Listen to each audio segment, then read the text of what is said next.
Hey everybody, movie reviewer next door here, and I'm back on another review. And I've got to re-record this because I ran out of space trying to record it, so that's annoying. But this is my review of Mission Impossible Fallout. It's a 2018 action thriller spy film directed by Christopher McQuarrie, and it stars Tom Cruise, Henry Cavill, Ving Rhames, Simon Pegg, Rebecca Ferguson, Sean Harris, Angela Bassett, Vanessa Kirby, Michelle Monaghan, Wes Bentley, and Alec Baldwin. In this film, when an IMF mission ends badly, the world is faced with dire consequences. As Ethan Hunt takes it upon himself to fulfill his original briefing, the CIA begin to question his loyalty and his motives. The IMF team find themselves in a race against time, hunted by assassins while trying to prevent a global catastrophe. So, what did I think of Mission Impossible Fallout? Well, I think this is the best in the series. Not gonna have a lot of people disagreeing with me on that. This is what big budget Hollywood action movies should be doing, and I wish more of them did. I do have a couple issues that are holding me back from saying it's like a 10 out of 10, but I did really, really, really enjoy this one. But let me get to the cast. Also, this is going to be a spoiler review because I had to talk about the villain who is a twist villain, so spoilers. Tom Cruise plays Ethan Hunt. He does a great job playing this role yet again. I've enjoyed him in most of the films, save for the second film. Henry Cavill plays August Walker, who's a CIA assassin that's sent along with Ethan Hunt and his IMF operatives. I think he does well in this as too, doing a pretty good American accent. Cavill is British, I think. Yeah, he's British. Um, I've always enjoyed him. Uh, Ving Rhames plays Luther Stickle. Again, like always, Ving Rhames is a big highlight of these movies. I love him as an actor. He was great in The Tournament, Pulp Fiction, the other Mission Impossible movies he was in, Jacob's Ladder, Con Air.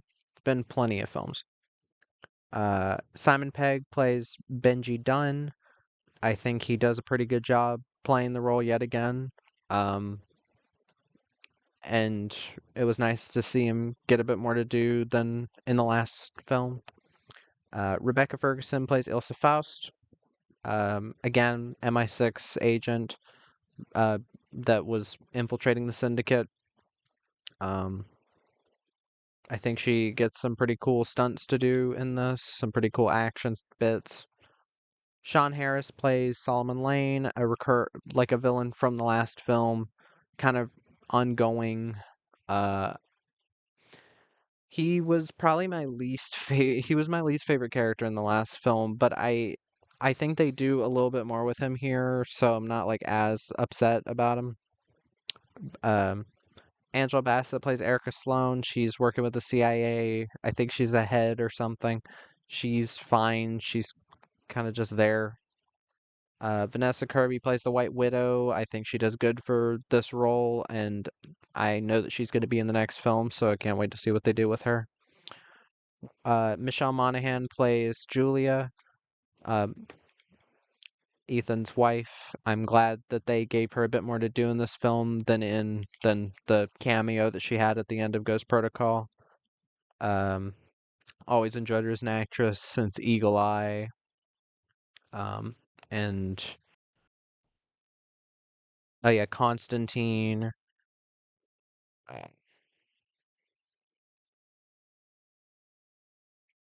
but yeah, she's a great actress. Wes Bentley plays Eric. He's Julia's new husband. He's fine. He's there.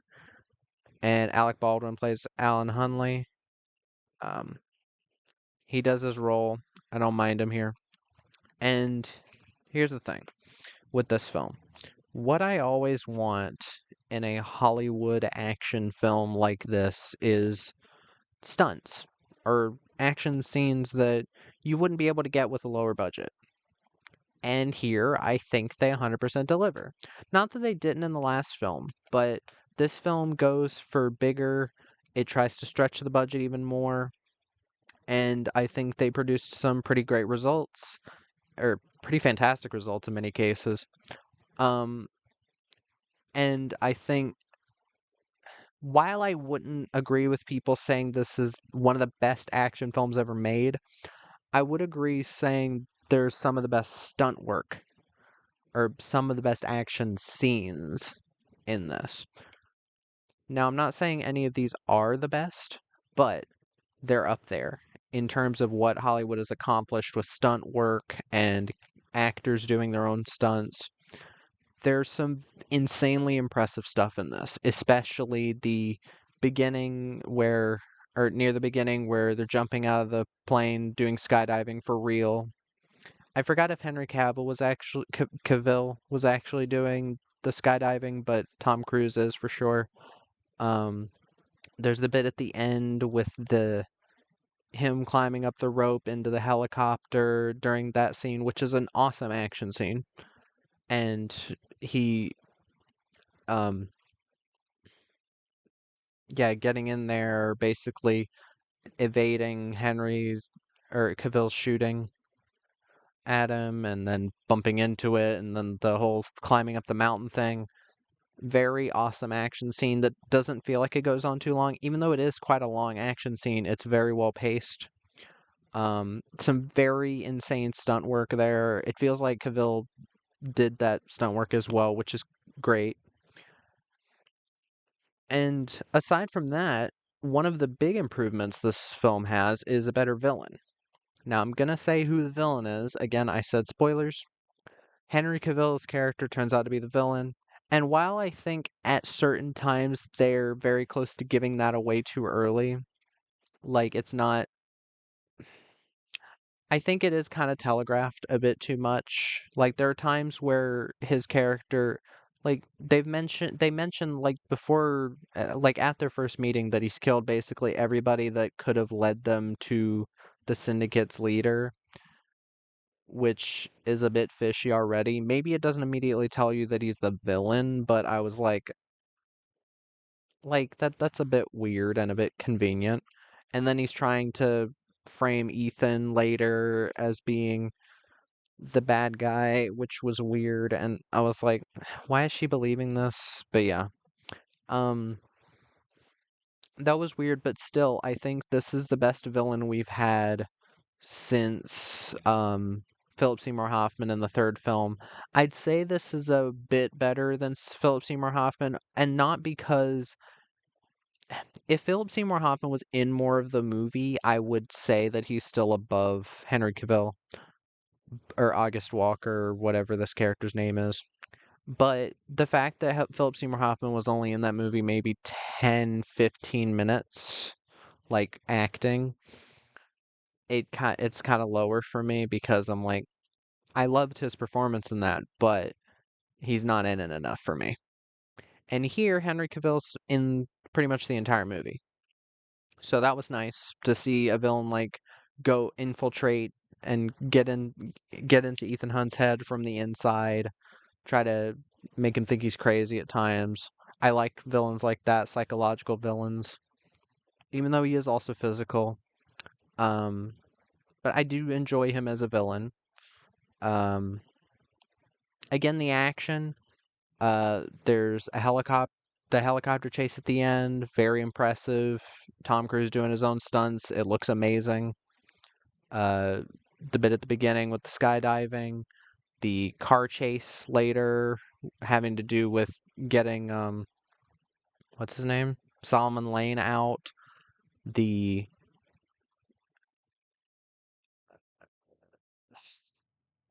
trying to remember. It's been a rough day, so I'm trying to like I forget things easily sometimes. Um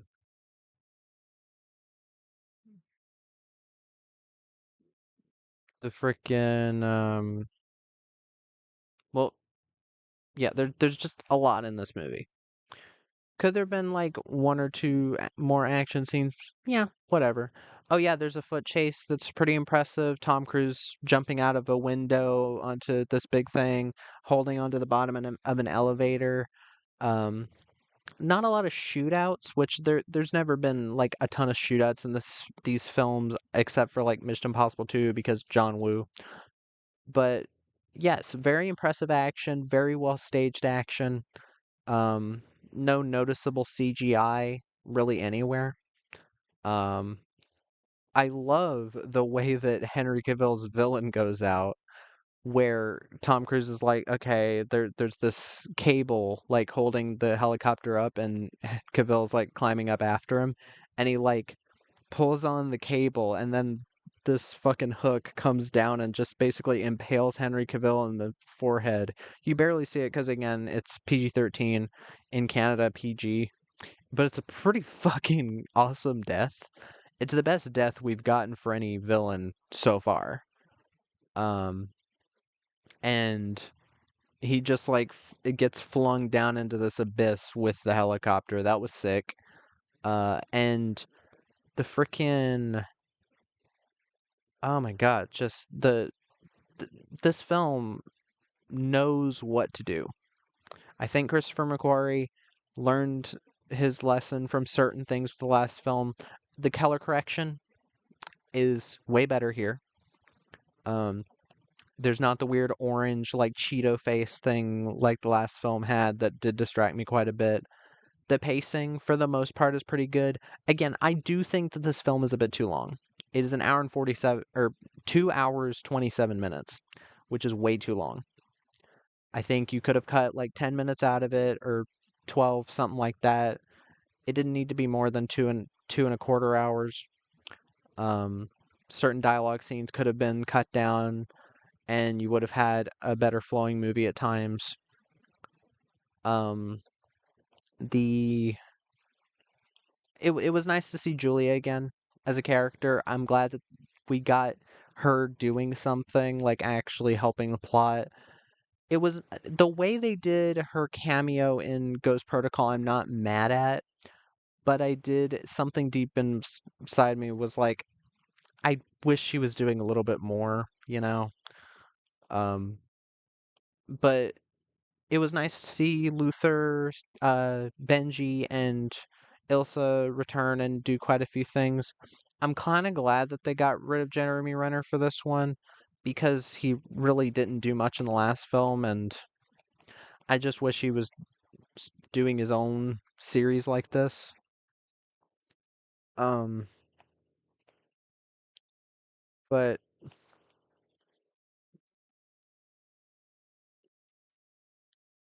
also the score by Lorne Balfe. Lorne Balfe, or whatever how you pronunciate it, or pronounce. Why did I say pronunciate? However you pronounce it. I've heard his work before, and the score isn't terrible. It's not badly done, but it is very generic. And even though I had my issues with Mission Impossible 3's score, it still had more of an identity than this. This just feels kind of like a generic, like it reminds me of like Marco Beltrami, who usually does kind of like bland scores. Like and I wasn't a fan of it really. I mean it gets the job done, but it again it's very like bleh. Um, but also the the way that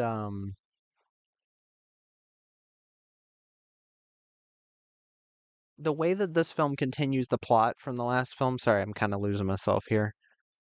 The way that this film continues the plot of the last film, I think is very interesting because the plot of the last film, one of my issues with it was that it was way too similar to Ghost Protocol and Three's plot, where the IMF is basically being disavowed and all this, and they have to do things without anybody else's help.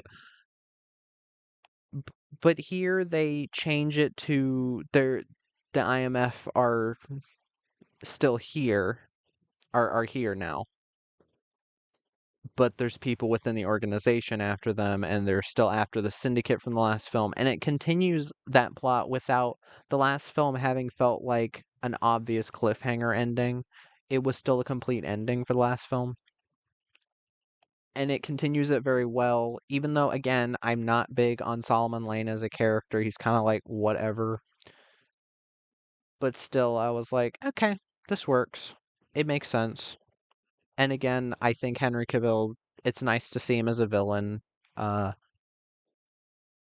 but yeah, like this film, again, I call it one of the best action films ever? No.